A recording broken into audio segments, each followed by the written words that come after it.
Assalamualaikum warahmatullahi wabarakatuh. Salam sejahtera untuk kita semua. Selamat datang di perkuliahan Statistik Pendidikan. Kali ini kita akan membahas tentang distribusi frekuensi. Apa itu distribusi frekuensi? Jadi, distribusi frekuensi adalah alat penyajian data berbentuk kolom dan lajur tabel yang di dalamnya dibuat angka yang menunjukkan pancaran frekuensi dari variabel yang sedang menjadi objek penelitian. Jadi misalnya teman-teman meneliti nilai siswa kelas 2 SMP di sebuah sekolah seperti itu. Teman-teman mendapatkan data nilainya sekian. Nah, dari data nilai sekian itu, teman-teman nanti akan menyajikan itu dalam bentuk apa? Nah, biasanya kalau dalam bentuk penyajiannya itu bisa disajikan dalam bentuk kolom, misal yang dapat angka 7 itu 5 siswa, yang dapat angka 8 berapa siswa, dan seterusnya. Nah, penyajian seperti itu yang disebut dengan distribusi frekuensi. Jadi nanti kita bisa tahu tuh siswa yang nilainya 10 atau 100, oh jumlahnya sekian. Mungkin siswa yang dapat rentang nilai 80 sampai 100 itu sekian. Nah, dari distribusi itulah nanti kita bisa melihat pancaran-pancaran frekuensi dari variabel yang sedang kita teliti seperti itu. Nah, ada 4 macam distribusi frekuensi. Terutama dalam bidang pendidikan ya, dalam bidang pendidikan yang tentu teman-teman kan dari prodi pendidikan. Nah, pertama adalah distribusi frekuensi data tunggal, kemudian distribusi data kelompok, dan distribusi frekuensi absolut, dan distribusi frekuensi relatif. Kita akan membahas sedikit satu persatu. Yang pertama adalah distribusi frekuensi data tunggal. Adalah distribusi data angka yang dilakukan tanpa melakukan pengelompokan nilai-nilai variabelnya. Jadi teman-teman langsung mengelompokkan nilai ini berapa. Jadi tanpa dikelompokkan nilai, misalnya dari nilai 4 sampai 9 ada berapa sih? Nah, tidak perlu dikelompokkan. Jadi langsung aja 4 sekian, yang nilainya 9 sekian. Nah, biasanya distribusi data tunggalnya digunakan kalau misal data yang kita gunakan rentangnya tidak terlalu jauh ya. Nah, seperti di slide itu kan rentang angkanya tidak terlalu jauh tuh. 4, 5, 6, 7 ya, rentangnya cuma selisih 1 aja. Jadi teman-teman bisa dengan mudah kayak gitu mencarinya. Nah, itu langsung aja teman-teman, caranya gimana sih membuat frekuensi data tunggal. Nah, misal disajikan data seperti berikut. Mungkin ini nilai mahasiswa mungkin ya, mahasiswa atau mahasiswa mana. Nilainya sekian, ada 40 mahasiswa, nilainya sekian, seperti tabel di atas. Benar nggak 40? Benar, 40. Nah, mungkin teman-teman pertama yang dilakukan mencari nilai tertinggi dan mencari nilai terendah. Atau teman-teman juga bisa mengurutkannya ya, mengurutkan satu persatu tuh. Misal yang terendah tuh 3, terus 3 lagi, mungkin ada angka 3 lagi, oh ada kayak gitu. Nah, saya ada pen tab, sorry. Mungkin kita langsung ya mencari nilai terkecilnya. Di sini ada berapa nih? Ada 3 itu. 3. Oke ya. Ada yang angka terkecil lagi? Oh, ada. Dan kemudian angka terbesarnya 10 kayaknya. Yang 10.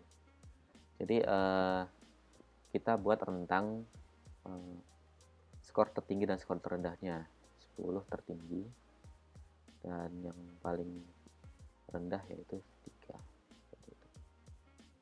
Kemudian cara yang kedua, teman-teman langsung bisa mengelompokkannya menjadi dalam sebuah tabel ya. Jadi teman-teman langsung aja tuh buat tabel ya, tabel.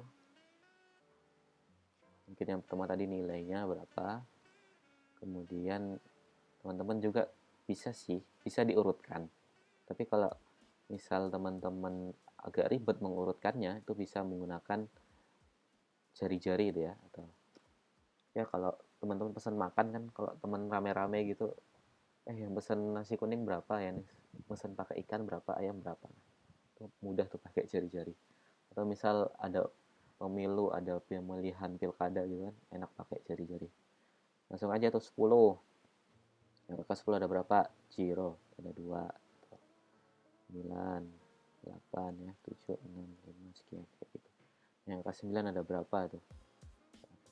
Yang ke 9 ada 1, 2, 3. Oh, ada 3. Yang angka 8 ada berapa? 8, 1, 2, 3, 4. Mana ya satunya ya? 4 ya, cuman ada 4 ya. 1, 2, 3, 4. Oh, 5. Astagfirullah. 5 bener.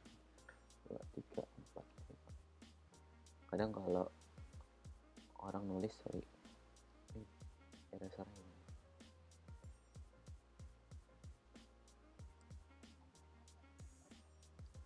kadang sih nulis yang enak tuh nulis 5 tuh 1, 2, 3, 4.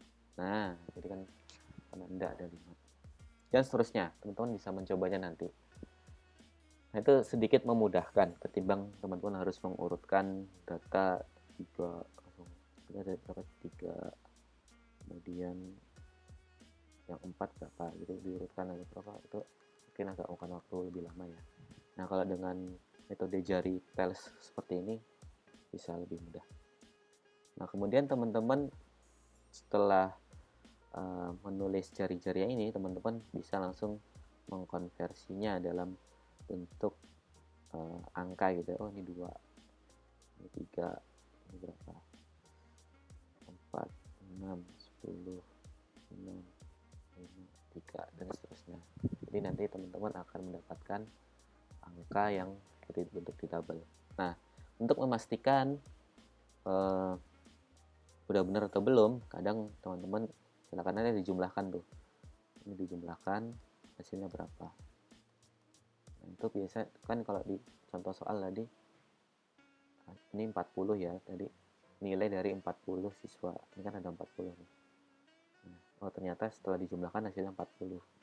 Berarti ini sudah benar. Nah, itu contoh membuat distribusi frekuensi tunggal. Oke, next. Kita akan belajar tentang distribusi frekuensi data kelompok. Dalam satu penelitian, ada kalanya data angka yang dikumpulkan terdiri dari nilai-nilai variabel yang cukup besar, sehingga untuk pendistribusiannya dianggap perlu melakukan pengelompokan nilai-nilai variabel dalam kelas-kelas tertentu. Hasil pendistribusian yang demikian disebut distribusi frekuensi data kelompok atau grup data. Nah,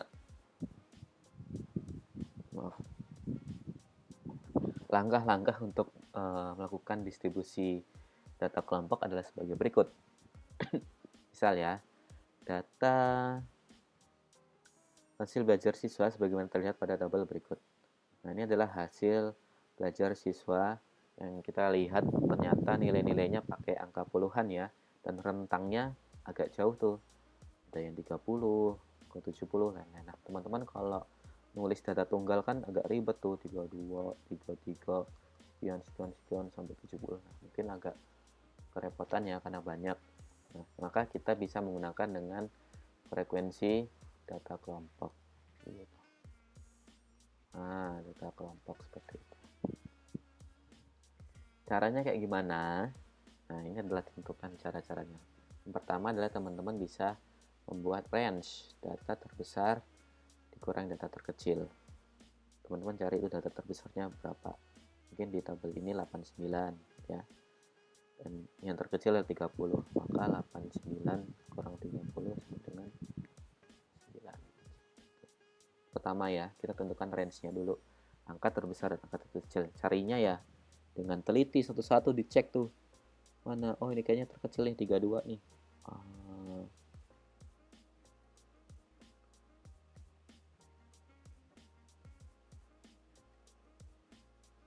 Bla bla bla bla bla bla bla. Nah. Kemudian, oh ternyata ada 30. Ternyata ada yang lebih kecil. Berarti Ini disimpan aja di pikiran itu ya. Oh, ini 30 angka terkecil. Kemudian mencari angka terbesar. Sekian, sekian, sekian, 85. Oh, 85. Benar 85. Dipastiin lagi. Benar nggak sih angka terbesar 85?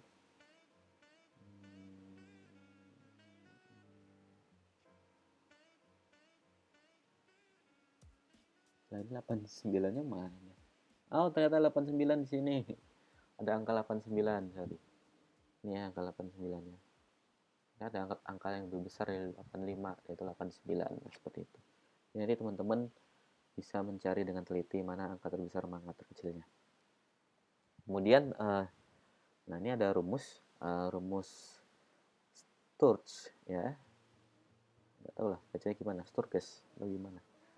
Teman-teman bisa menggunakan rumus ini. 1 tambah 3,3 log N. N ini adalah jumlah siswa tadi misalnya, jumlah datanya seperti itu. Kalau di sini kan jumlah sampel siswanya ada 40. Misal seperti itu. Sorry, 50. Ternyata 50 ding. Nah, teman-teman bisa cari tuh nilainya. Jadi 1 tambah 3,3 log 50. Nah, nanti ini dicari pakai kalkulator. Kalkulator udah canggih-canggih ya, di HP pun bisa. Itu hasilnya adalah 1,69. Nanti tapi teman-teman nggak boleh loh 1 ditambah 3,3 dulu. Jadi kalau di matematika kan perkalian dulu. Jadi 1 ditambah sekian. Ini dapatnya berapa? 5,57 misalnya. Nah, ini berarti hasilnya 6,57. Nah, teman-teman bulatkan ke, lebih baik sih ke angka yang terbesarnya sih kalau 5 kayak gini. Atau terkecil juga boleh yang terkecil. Nah, nanti ada caranya dimana memastikan kita pilih mau ambil 6 atau 7 sih untuk banyaknya kelas gitu. Jadi ini untuk menghitung banyaknya kelas ada berapa ya gitu. Anda bisa menggunakan 6 atau 7. Nah, nanti kalau di sini kan angka 6, bisa nggak sih dengan banyaknya kelas 6? Nah, nanti kita coba menghitungnya. Kemudian menentukan panjang kelas interval, rumus yang digunakan yaitu range-nya tadi ya. Kita dapat kan 59 dibagi 6. Hasilnya adalah 9,8. Atau dibulatkan jadi 10. Nah, ini cara memastikannya nih. Ini kan pakai angka 6 ya tadi, 6. Ini 10. Pak, 6 kali 10 sama dengan berapa? 60. Sedangkan range data kita adalah 59. Maka kalau 60 lebih banyak ini sudah benar kayak gitu. Nah, kalau kita di sini menggunakan 9 ya. Maka kalau 9 kali 6 itu kan hasilnya 54. Nah, ini belum cukup untuk memenuhi padahal range kita kan ada 59. Nah, ini belum cukup. Jadi yang benar untuk memastikan banyaknya kelas dan panjang kelasnya. Jadi untuk kita kalikan aja tuh. Kalikan panjang kelas dikali banyaknya kelas gitu. Jadi misal tadi 6 dikali 10. Hasilnya adalah 60. Nah, kan range-nya ada 59. Maka ini kan lebih banyak. Jadi ini sudah benar. Nah, berbeda kalau kita tadi menggunakan, kita ambil pembulatan ke 9. Ini kan hasilnya 9,8 ya. Kita gunakan pembulatan 9. Nah, kalau 6 kali 9 itu 54. Sedangkan 54 jumlahnya lebih sedikit dari 59. Ini kayaknya nanti akan akan terjadi kelas yang kurang gitu. Jadi ada angka yang tidak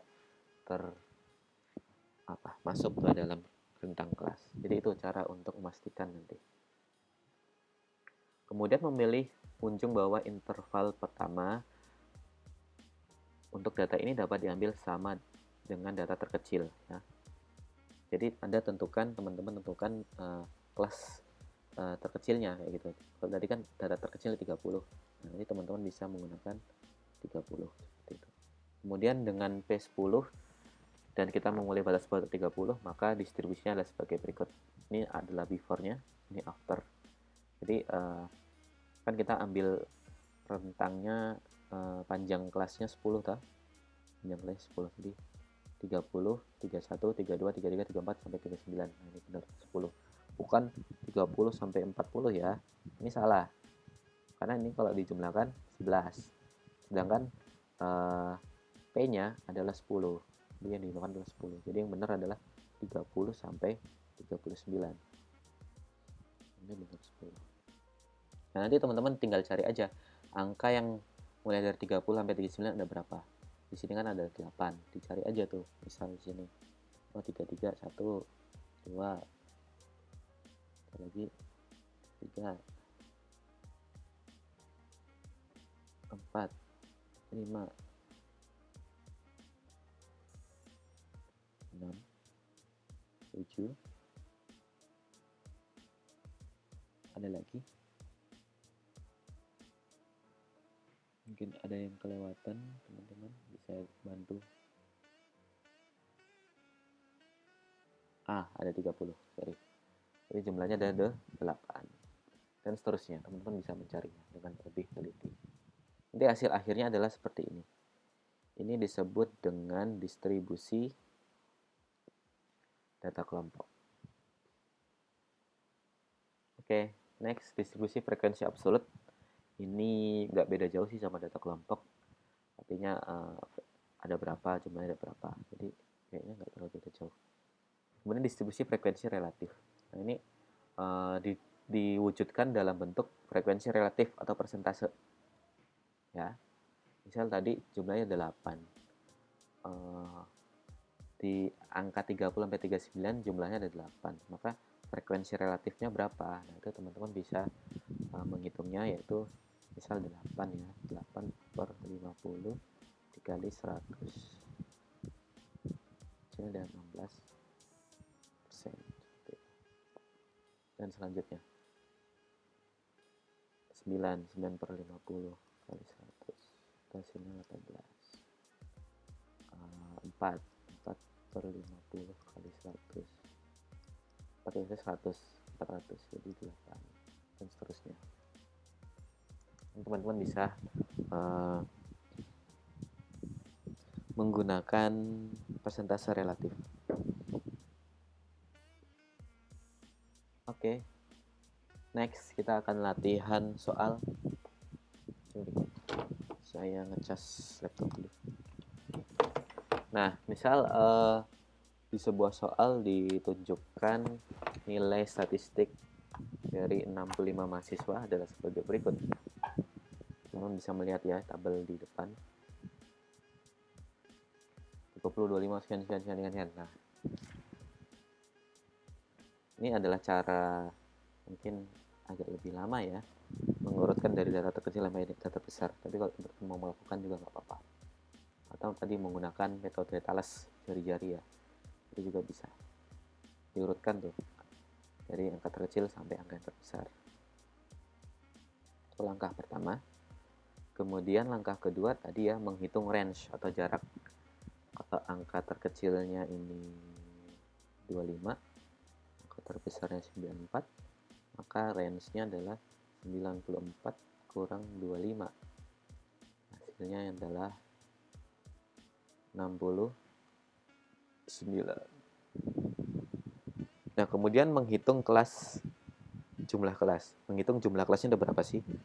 Ya, jumlah kelas itu yang ini ya. Kalau teman-teman masih bingung, sorry. Jumlah kelasnya ada 1, 2, 3, 4, 5. Oh, yang tadi kita pakai jumlah kelasnya ada 6. Nah, ini kan banyaknya kelas yang diambil ada 6. Ada 6. Maka kita gunakan jumlah kelasnya 6. 1, 2, 3, 4, 5, 6. Kemudian rentang tuh dari ini, nilai 30 sampai 39 tadi kita bisa jelaskan. Jadi itu ya, banyaknya kelas ya. Banyaknya kelas. Nah, tadi kita menggunakan rumus 1 ditambah 3,3 log N. Nah, sorry, kayaknya saya salah.